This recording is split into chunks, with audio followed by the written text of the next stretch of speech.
Whose image do you conjure up when you think of an influential woman? It might be a teacher, an executive, a politician.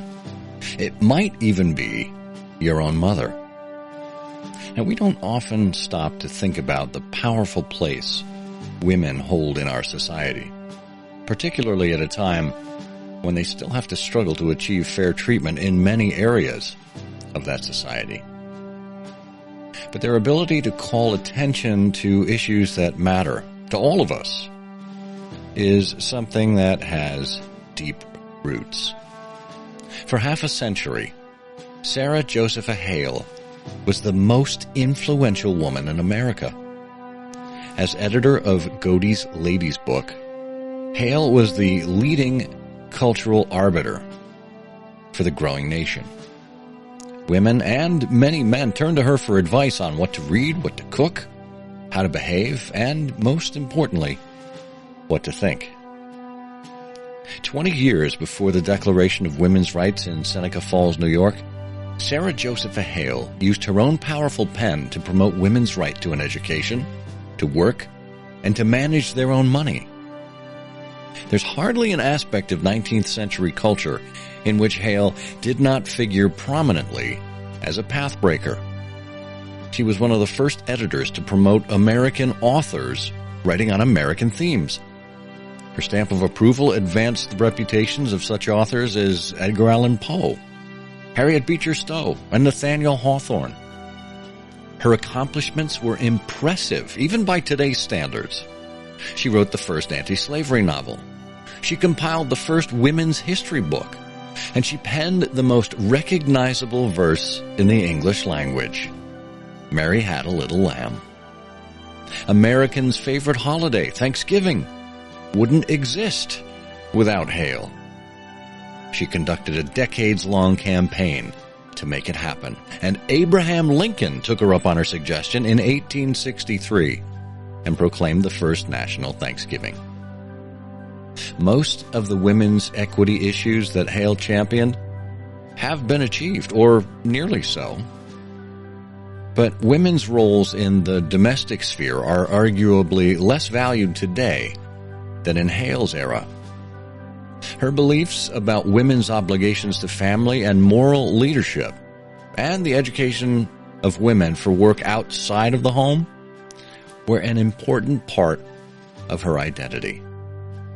And these principles still resonate today. Have you ever admired a leader and wondered just what it is that makes her who she is? How he came to embrace the things that advanced him? Welcome to Timeless Leadership, where we look at the principles that define success. This is a show for leaders at all stages of their careers who aspire to understand what it truly means to be a leader. And who is a leader? Dolly Parton said, "If your actions inspire others to dream more, learn more, do more, and become more, you are a leader." Together, we'll explore key principles, not only in the sense of fundamentals, but also in the ethical sense, the habits, character traits, and virtues that form the backbone of leadership. Principles that are just as relevant and essential in the 21st century as they were in the first century. This is Timeless Leadership. Hello and welcome to the third season of Timeless Leadership, where we explore principles and virtues that accompany successful and admirable leaders. I'm your host, Scott Monty. Now, feel free to listen and to follow Timeless Leadership wherever you get your podcasts. But could you do me a favor while you're listening? If you could please share this episode with your network, your recommendation is really the highest praise that I could ask for, so I'd appreciate it if you gave that a shot.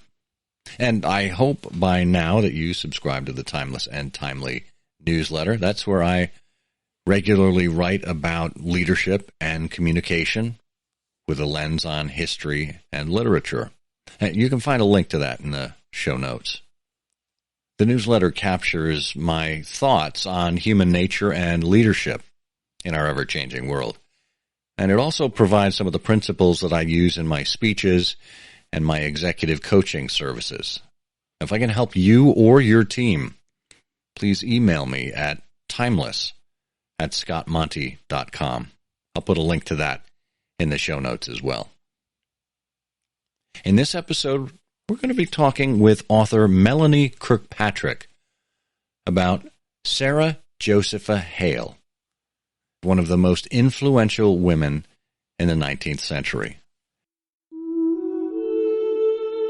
Melanie Kirkpatrick is a writer, journalist, and senior fellow at the Hudson Institute.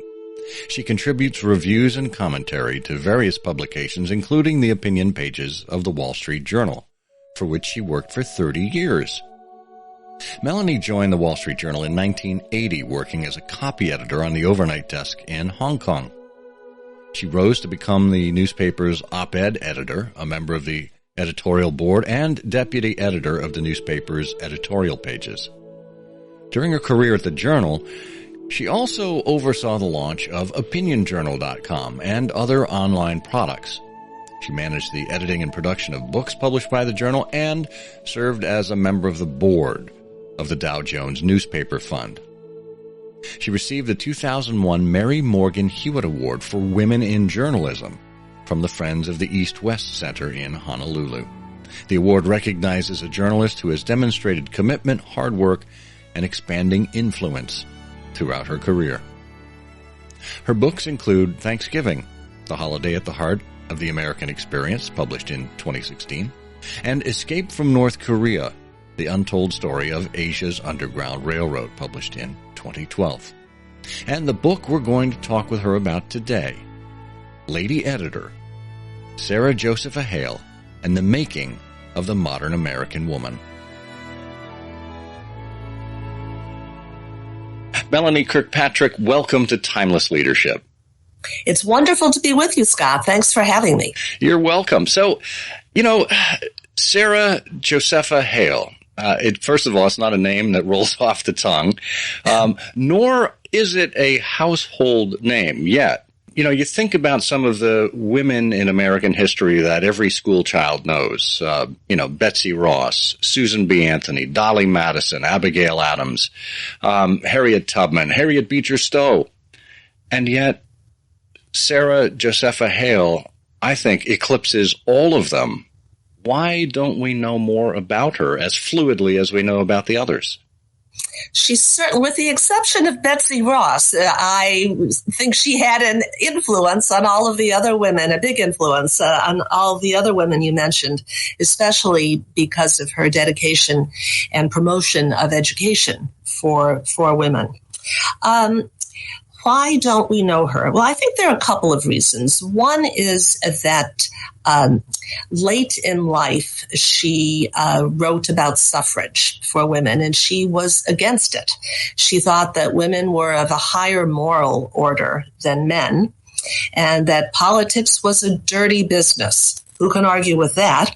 And that women would have more of an impact if they stood above the fray and advised men who were doing the dirty work of politics.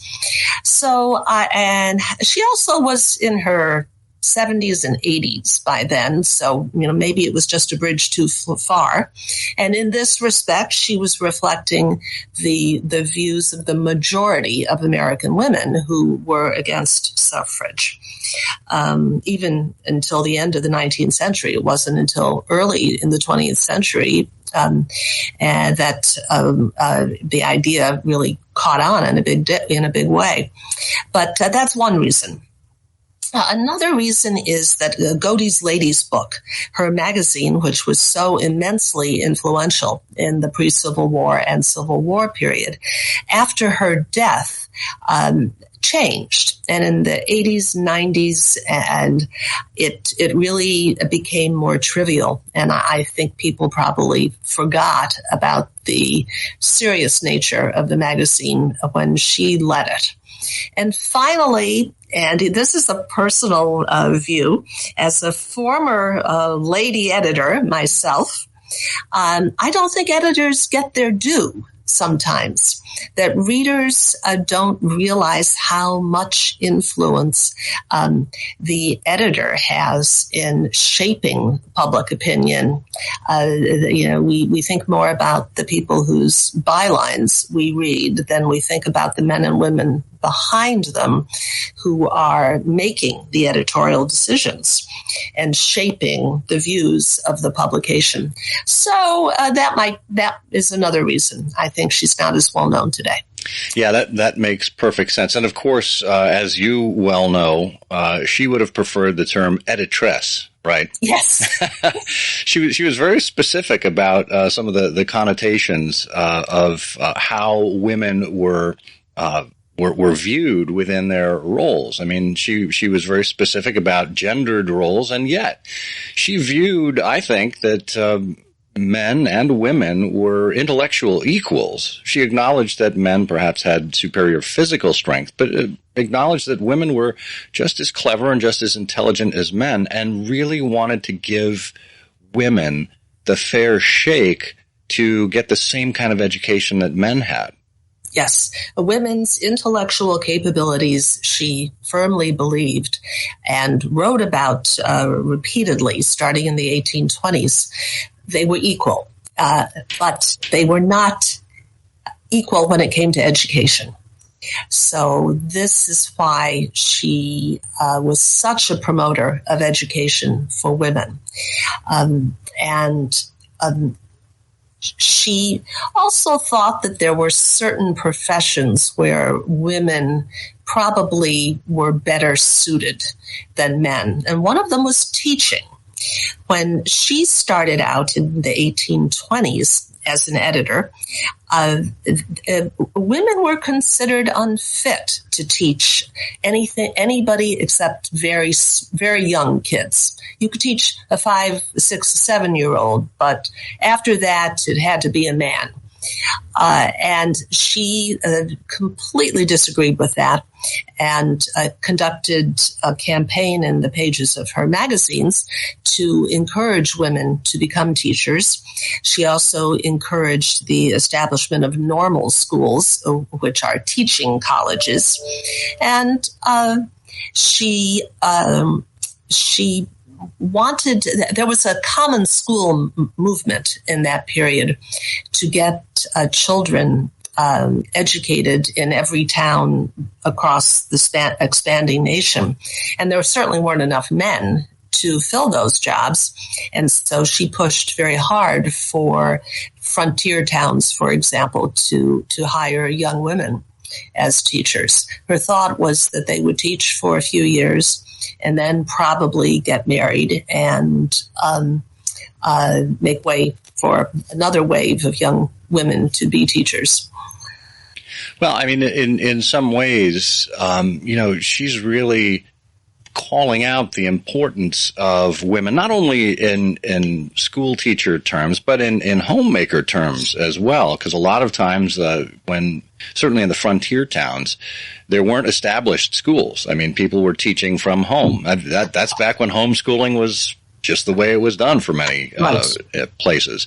So essentially, she was trying to arm women with the information, the intelligence, the wherewithal to raise model citizens of the future, to make sure that America became a wiser and better place with each successive generation.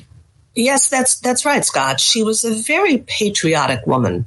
She was born in 1788, the year before Washington took office as our first president. Her father was a veteran of the Revolution. Her husband's father had been a sentry at the Battle of Bunker Hill. And she thought that it was mostly up to mothers to prepare their kids for life, to be civic education. We would call it civic education today, began at home. And so it was very important for women to be educated if they were going to teach the future generations of Americans. And by this, she meant girls and boys. She herself had been taught at home with her brothers and sister by their mother. And her brother Horatio, who was very close to her in age, went off to Dartmouth to study. And of course, she had to stay at home. They lived in New Hampshire. But he would come home on the holidays and teach her everything he was taught at Dartmouth. So she got the equivalent of a college education thanks to him. She was one of the best educated women of her day. Well, and her father ran a tavern, so I'm sure she saw the practicalities of running a business. Her husband was a lawyer, so she saw the ins and outs of the legal profession. But it was by necessity that she took on the education of her own children. Do you want to talk a little bit about her kind of tragic circumstances and how she kind of forged a different path than women who were widowed at that time typically took? Yeah. When she was in her early 30s, her husband died suddenly. And she was left nearly penniless, with 4 children and a 5th on the way. She was determined to not just keep her family together. A lot of widows in her situation would send the kids individually off to different relatives to live where they would be cared for. But she wanted to keep her family together. More than that, she wanted to educate the children in the manner that she and her husband had long wished. And she didn't know how she was going to be able to do this. Her husband had been a Mason and a Freemason, and the Freemasons in Newport, New Hampshire, got together and decided to set her up in a millinery shop. That's a hat-making shop. She hated it, absolutely hated it. Needlework back then was really the only respectable occupation open to a woman of her background. But she started to write. Her husband had thought she was a good writer. That memory encouraged her. And the Masons agreed to publish her first book, which is a book of poetry. And then her second book was a novel called Northwood, an anti-slavery story. And a publisher in Boston published it, and it was successful. And it came to the attention of a man in Boston who was setting up an intellectual magazine for women. And he got in touch with her out of the blue and asked her to edit it. And so off she went to Boston, and taking with her the condemnation of a lot of her friends from back home in Newport, New Hampshire, who said she wasn't going to succeed. No, who ever heard of a woman being editor of a successful magazine? And they expected her to come back home with her tail between her legs and prove them right. But of course, as we know, she was very successful. All of her kids were very well educated. And she worked very, very hard to come up with the funds and the connections that made that possible for them. Mm. And her approach to editing a magazine was far different than what Louis Godey's philosophy was. He was, I think you call him a scissors editor? A scissors editor. Mr. Godey was younger than Sarah Hale, and he was a young publisher in Philadelphia, but he read, and he published his own ladies' magazine, but he read the magazine that Hale was editing in Boston and really wanted her to edit his magazine. But she didn't want to move to Philadelphia. So what did Mr. Godey do? He bought her magazine so that he could get her as the editor. And they made an agreement that she could stay in Boston until her youngest son graduated from Harvard, and then she moved to Philadelphia. But Godey was what was called a scissors editor. At least he started out that way. And this was typical of most periodicals of the day in America. He would cut articles out of British publications or French publications or newspapers and paste them into his magazine and published them as his own stuff. Of course, without credit, without payment. There wasn't any copyright that prevented him from doing this. But he bought into Hale's argument that America needed its own literary culture. Hale, as I say, was married just after the Revolution, before Washington took office. And she believed that the 13 colonies had been unified politically, but not culturally, and that the new nation needed to develop its own culture outside of British culture. So one of the things she did in her magazine was publish American authors writing on American topics. This seems like an obvious point today. Of course, Americans want to read Americans and about America, but back then it was not so. And so she set out to publish original articles by American authors. She published a lot of women. She published and helped to develop the careers of many now very famous authors, such as Edgar Allan Poe and Nathaniel Hawthorne.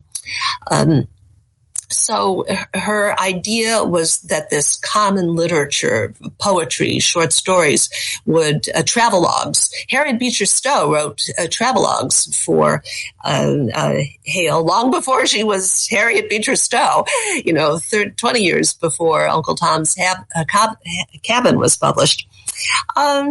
So she really had an impact on the kind of magazine journalism that was published during her day.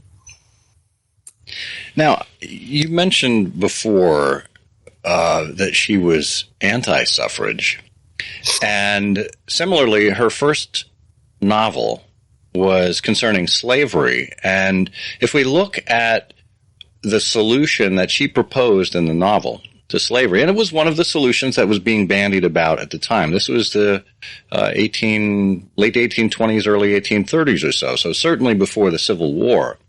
The solution was, well, let's send these enslaved people, or formerly enslaved people, to Africa. Right. And her first novel didn't write about this, but her second novel on slavery did, which came out in the early 1850s. Okay. It was called Mr. Peyton's Experiments. Okay. And Mr. Peyton was a slave owner, the story goes, and he wished to free his slaves, but he was very conscientious, and he wanted to make sure that these former slaves would succeed in life. And the question was, what would be the best way to help them? He sent one group to Canada, which, of course, did not have slavery because it was part of the British Empire.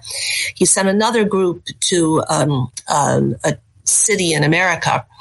And in both cases, the former slaves were very unhappy. They faced discrimination. They couldn't get good jobs, et cetera, et cetera.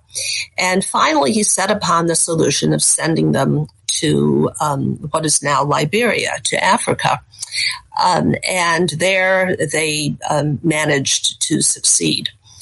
Now, and this was Hale's solution. It was totally impractical because there's no way that you could send the entire population of freed slaves to Africa in any systematic way. But it did reflect her view, which was accurate, that freed slaves would find it tremendously challenging to succeed in white America. So I think that is, it was not a particularly popular solution in America, but there were a number of people who supported what was called colonization. Yeah, and I know that was discussed as late as by the time the Emancipation Proclamation was signed. It was certainly in play. And, what strikes me about Hale is that as progressive as some of her ideas may have been, she worked within the guidelines or the boundaries, the realities of her time. And I think that's why she was so influential. She didn't really try to butt up against impracticalities. She wasn't a troublemaker, right? She did things in very convincing ways and had influence over many different movements throughout society. You're right, Scott. You're right up to a point. She was not a troublemaker for sure. She was always a lady. Even people who disagreed with the points of view that she expressed would say things about how congenial she was. And she wasn't a flamethrower, but she was very emphatic. And she was indefatigable, especially on issues having to do with women. And she got positively fiery on the subject of women and property rights. Back when she started out, if a woman got married, she had to hand over all of her property rights to her husband under the law of the day.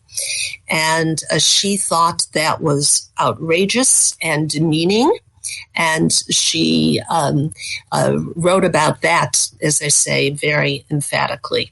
She also, when trying to talk to men in her magazines, would do so in a very, especially at the beginning of her career, in a very cheerful way. She would say, look, we're not asking to do anything to diminish male authority. We just think women, deserve it too. Read our magazines. You won't find anything that you dislike. Now, that wasn't entirely true. When she, in Boston, decided to champion the campaign for a Bunker Hill monument, she was criticized for this. She asked her readers to send money to support the Bunker Hill Monument. And editorialists in Boston responded by condemning her, saying it was the husband's money and the husband's decision to make about what to do with his money. And she replied by citing biblical and classical examples of women who helped financially by selling their jewelry or using money from their housekeeping funds to help out. And she made a difference in that regard, I think. It helped what I write about in Lady Editor is how she changed attitudes in America about what women were capable of and how society should let women reach their full potential. As the years went by, she began to write in favor of women becoming doctors. She had, at the beginning of her career, encouraged women to become teachers, but now she moved on to doctors and to many other professions that she thought women could succeed in if only they had the opportunity to do so. She never asked for special treatment, and I think this is a very important point, especially since it may resonate with some of the issues we talk about today having to do with affirmative action or quotas or set-asides. And she didn't want special treatment. She wanted the same treatment.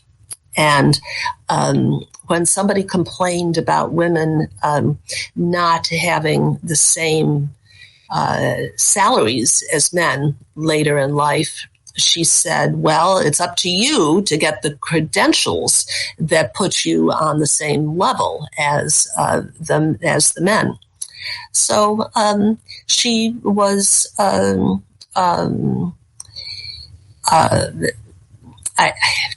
up to your point, she wasn't a troublemaker, but she was polite, emphatic, and didn't change her mind very often once she is set on a course.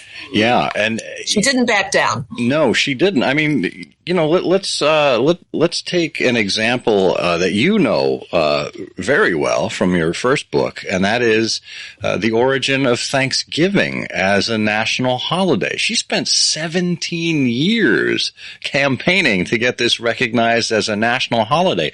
Yes. What did Thanksgiving look like when she started versus when she ended her campaign? Thanksgiving was a local or a state holiday. It was called by the governors, and the governors didn't coordinate. So Americans would be celebrating on different days, if they celebrated at all. Some years the governor didn't call for a Thanksgiving Day. One of my favorite lines in the research I did was somebody in the early 19th century talking about Thanksgiving commented that if you planned your itinerary carefully enough, you could have a good Thanksgiving dinner every week between Election Day and Christmas Day. And they didn't have elastic waistbands back then either. That's right. But she thought this is part of her idea of creating a common national culture. It fit into her vision of a unified America, and especially as the Civil War approached, she believed that Americans who sat down on the same together and gave thanks together could be at peace. She thought it would help to avert war. When in the middle of the Civil War, President Lincoln called for a national Thanksgiving Day, it was a very powerful moment because if you look at his proclamation, he talked about America. He looked forward to a time when America would be at peace again, and he called on all Americans to give thanks with one heart and one voice, a really beautiful image. And by the way, after Lincoln's assassination, she didn't give up. For all the presidents who followed for the rest of her life, she wrote to them and encouraged them to call a national Thanksgiving Day, and of course they did. Toward the end of her life, she also wanted Congress to pass legislation making Thanksgiving official. Because she realized that not all presidents in years to come might wish to call a Thanksgiving Day. And of course, Congress didn't pass legislation until 1941, when Thanksgiving was finally made official. It's interesting. You think about so many of the issues that she was passionate about: Thanksgiving, education, work, owning your own money, having control of your own money. A lot of those things didn't happen until decades or perhaps a century after her death. I mean, women really didn't have full ownership over their bank accounts until, I think, the early 1970s by law. I think it depended state by state, but yeah. Yes, that, and certainly the idea that husbands should be in charge of the purse strings, even if not enshrined in law, was something that lingered. Yeah. Women couldn't even control their own earnings, and this is an example that she wrote about from Boston in the 1830s. It was she was very concerned with the wives of seamen who were left while their husbands went to sea. They were often left with very little money, and if they earned anything when their husband came home, she wrote about how husbands would sometimes take their wives' hard-earned money and go out on a bender and spend it all on demon drink, leaving the wives and the children hungry and often, homeless. So this was another reason she supported property rights for women. Yeah, and again and again, you see this this wave of philanthropy working through her influence. The Bunker Hill Monument, certainly, that was a philanthropic effort. The Seamen's Aid Society, and I don't know if it's part of her upbringing. Maybe it's because of the treatment she got from the Freemasons and their generosity in her time of need. What do you think was behind this sense of philanthropy and philanthropic leadership that Hale had? That's a very interesting question, Scott. And I think it has to do with a basic American value. Americans, came to this country and had to fend for themselves and had to help each other. So a philanthropic tradition developed. It wasn't like back in the old country where you had to do, you relied on the king and you just made do for yourselves. And so she was very much of that New England tradition. And I think that's where it came from. Her leadership of these two organizations, though, is something new. It was something new back then. And the restoration of Mount Vernon, George Washington's home, in the 1850s by women who came together to make this possible, that is often pointed to as the first major philanthropy led by women. But in fact, I think Hale preceded that. And if you look at the correspondence between Hale and the woman who was the leader of the Mount Vernon restoration, you can see that there was Hale's example, in particularly having to do with the Bunker Hill Monument, that had an influence on what the women of Mount Vernon did. Yeah, I remember visiting there not too long ago. First went when I was a child, but went a few years ago with our kids. And I remember seeing that black and white photo of a dilapidated portico on Mount Vernon with scaffolding holding up the eaves. And you think that, well, this is the homestead of our first president. It should be a sacred place. It should be a place that we tend to. And yet no one really thought of it that way until that time. Yeah. When a ship on the Potomac would sail past Mount Vernon, there was the traditioning of, tooting the horn in a gesture of respect. But you're right, the place was in shambles until the women came along and raised the money to help restore it to its former glory.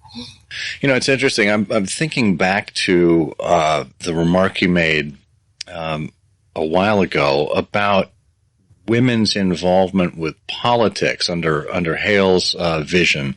They really are the conscience of society in a lot of ways. And you think back to, even back to ancient Rome. I was a classics major at Boston University, so this is the only time I actually get to spout my arcane knowledge.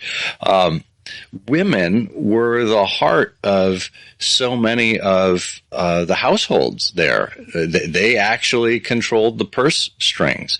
You look at even the dramatization of I, Claudius, and Livia, the wife of Augustus, was pulling a lot of these strings behind the scenes and whispering into her husband's ear, that offering advice, offering counsel.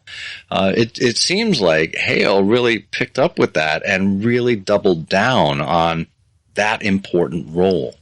Hale was familiar with all of those stories, and she was a classicist too. And before she started using her own name in her writing, she had a bunch of pen names, and she would draw from famous classical women, women of the classics, I should say, and select one of their names. So she was familiar with that idea, and she definitely thought that women were of a higher moral character than men. Which brings me to her book, little-known book today, called Woman's Record. And this came out in 1853. It was the first book of women's history. And she compiled 2,500 biographies of women. And starting with Eve, of Adam and Eve, and moving through biblical history, classical history, and into the present day. It was a remarkable work of scholarship and what she thought her greatest work. And she actually corresponded with a number of let's just call them female celebrities of the time. And they gave her some feedback about the book, didn't they? Yeah. She knew a lot of the women who were still alive, whom she profiled. And so she would contact them and tell them what she was planning to do. I was very amused that Dr. Elizabeth Blackwell, the first woman to receive a medical degree, upon hearing that Hale was going to profile her in Woman's Record, was appalled. And she thought it would just be so embarrassing to be considered in the same category as all these remarkable women of history. But Hale ignored her wishes and published an item on Blackwell anyway. And we're glad she did. Mm-hmm. A couple of other things I want to talk about, and I'm glad you touched on Women's Record, because that's exactly where I was going, and I hoped you would talk about it, since this is Women's History Month. And there were some other things now that we take for granted as part of society that weren't as common back then. Things like, white wedding dresses and Christmas trees. And can you talk a little bit about some of those other more arcane subjects? Yeah, well, this is kind of fun. Yeah, she also was a taste maker.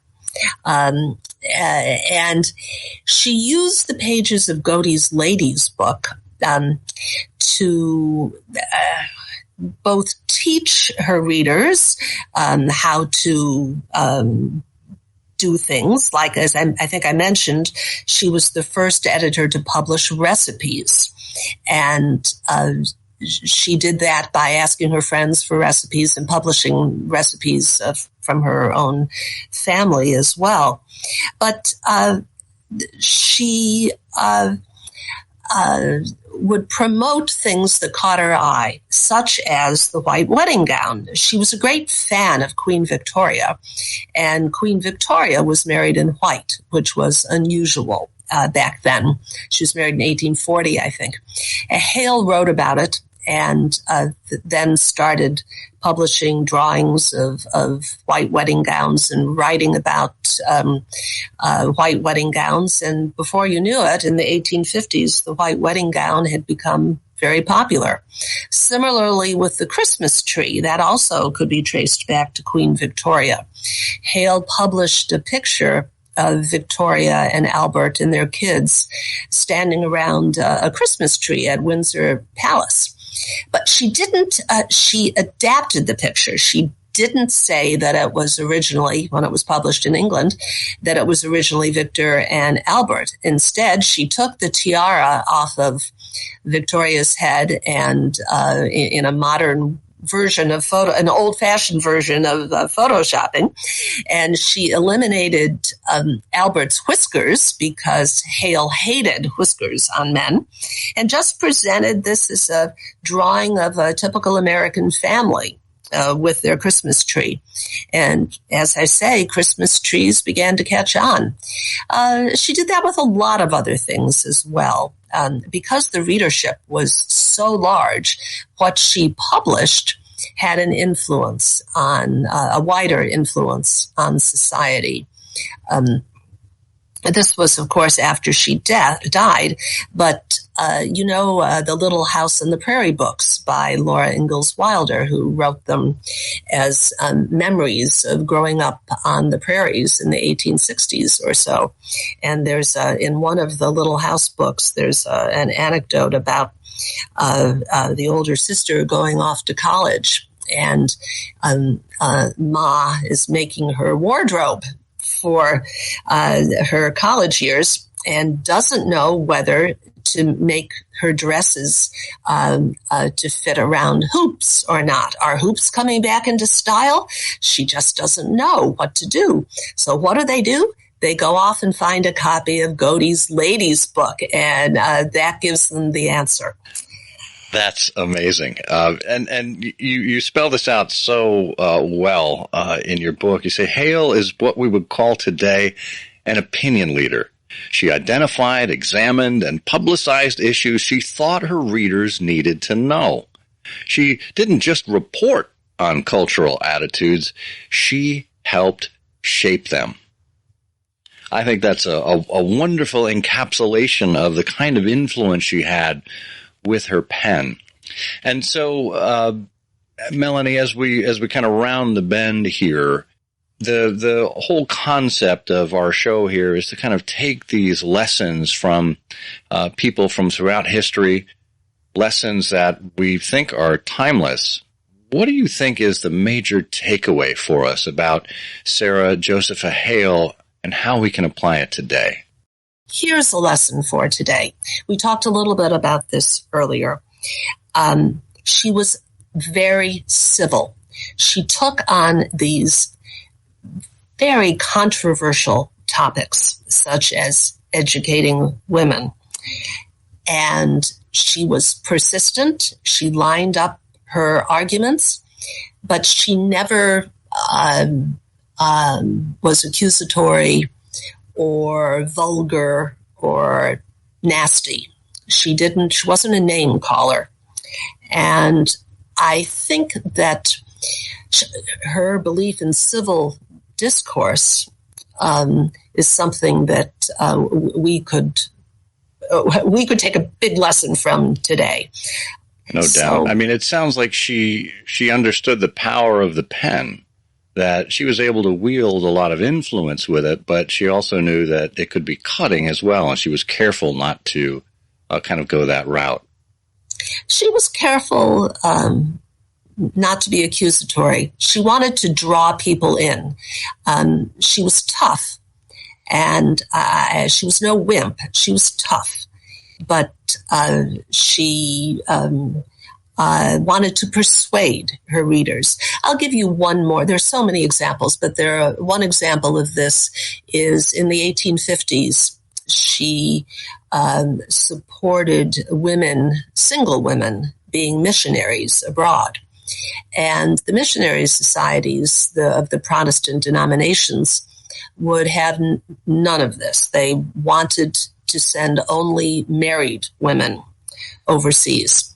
But she persevered, and by the 1860s and maybe 70s, she won. And off women were going as single women without husbands to serve as missionaries.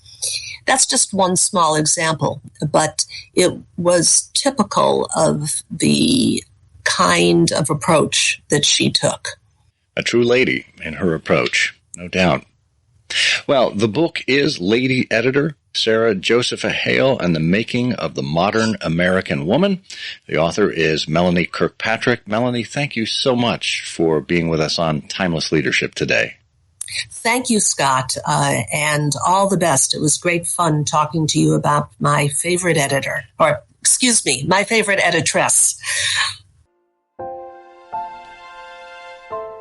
By all accounts, Sarah Josepha Hale was a remarkable woman of outsized influence. If we take to heart the way she was able to transform the world around her, we too can make an impact on the people we care about. Thank you for joining us and for being an advocate for timeless and principled leadership, whenever and wherever you find it. I'm Scott Monty. Until next time, may you dream more, learn more, do more, and become more. For you are a leader.